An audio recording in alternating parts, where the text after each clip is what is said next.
Hello, welcome to Accounting Yard YouTube channel. Today we're talking about loan schedule, right? We know that for every business, every nearly form of financing, and financing could come in two forms. It either could be debt or it could be equity. But in this particular class, we're trying to talk about how we can prepare a loan schedule to show how the interest and principal. Interest is being accrued and paid, and principal is also being paid. Now, a key thing for us to understand the key attribute that a loan depends on. One is the principal, two is the interest rate, and that one is the tenure, the frequency of payment, right, and the commencement date.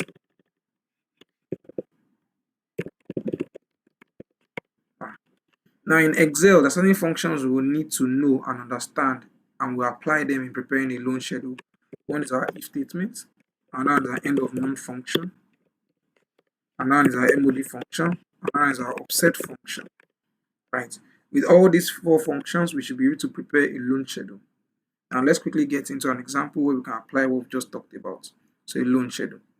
Now we have a loan whereby you have 45 million as the loan principal amount. The tenure is 60, interest rate 23%, the repayment is going to be every 3 months. And we have a start date of 1st of June 2019. There are 12 months in a year and 365 days. Now for me, one is I put the commencement like this. So let me start from here. Choose my start date, right? It's 1 month from now, so I can easily just do, for sake of example, end of month. Yeah, comma 0 to get the end of month of this period. I come here, choose this one, and do +1, and I drag this down, right? Which is with my Ctrl D. I do arrive that. Then I can align both of them, pitch down, and just press Ctrl D, and you see this is the first date, this is the end date of every month, right? Now, in this particular scenario, there's no opening balance. You only have an addition, which is the drawdown of the principal amount. Interest, I'll show you that has been accrued.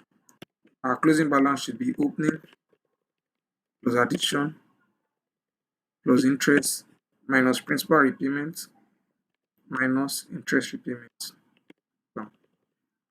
Now, opening balance will be our previous month's closing balance. So if I have that, I can just do page down and drag down. Yeah. For my closing, I can also do something similar. Page down, and I'll just drag down. Right? Now the next step will now be to compute our interest accrued. In our secondary school, then we talk about interest being principal times rate times time. It's basically what we apply here. So in this particular scenario, our principal will be our opening plus whatever addition we had in the period, close it, times our interest rates. All we just need now to do is convert our interest days to a daily interest rate, which will divide by 365. You lock it, then multiply by the number of days, because the interest is going to be accrued for like the period between our start and end date. So you can easily do end date minus start date and do +1, right? And we close it and determine our interest, right? And that's done for that case. And we can easily just drag down and we've gotten our interest. Now, the next step is we want to do principal repayment. We've been told that we pay every 3 months. So what we need to do now is do if, right, the period we are in. So first, let me come here and include the periods. So period 1 all the way. So this tells me what month the period I'm in, second period, third period, and all. So let's come here. If mode function helps me to tell a number if it's divisible by a number. So in particular case, when I'm in 3 months, 3 divided by 3, the remainder is what? 0. So automatically that means that's a third month. So it helps me check the count. So if I'm in number 6, 3 divided by 6 will give you a remainder of 0. It means I'm in the second round, like that. So I use that as a control for me, comma, the repayment term of 3. I lock it, right? Now, if this gives me a remainder of 0, that means equal to 0, it gives me a true. So what should I do when it's true? I should get my amount I paid, which I'll lock down, divided by the tenure, which I also lock down, times how I intend paying, which is this. I also lock it down. Otherwise, give me 0, right? I can easily just drag this down. And you can see every 3 months it gives me a repayment, right? That's sorted. Now, the next step will now be the interest repayment. This is the technical part. Just watch it now. We want to ensure that the loan follows the same sequence, or the interest payment follows the same sequence like the way we're doing the principal repayment. How do we do that? Similar approach. If mode, right? If this is divisible by 3, F4, sorry, escape F4, comma is equal to 0, then we need to get the repayment. We use the offset function here. Yeah, I choose a reference point, use a starting point. I don't want it to go anywhere, so I don't bother myself. I don't put a row, I don't put a column. I want the height. The height should be equal to, for this particular case, let's say -3. I will explain why I mean -3.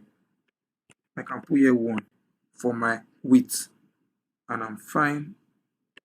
I'm sorry, comma, yeah, minus this figure here, which I'll lock, comma, 1 for my width, and I close my brackets.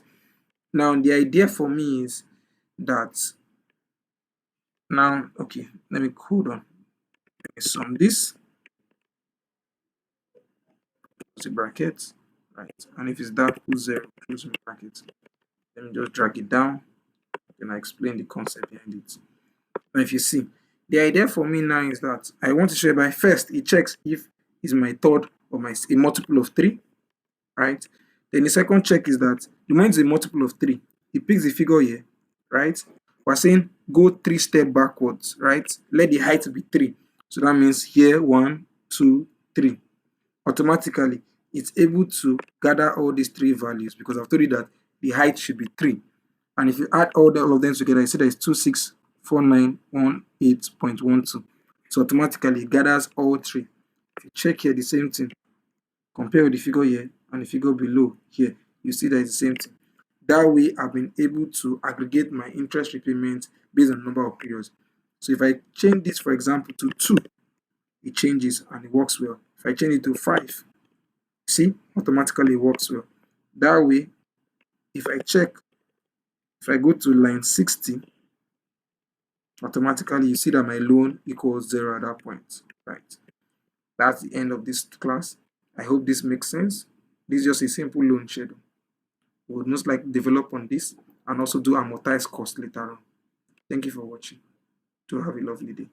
Bye bye. And do not forget to subscribe to the YouTube channel.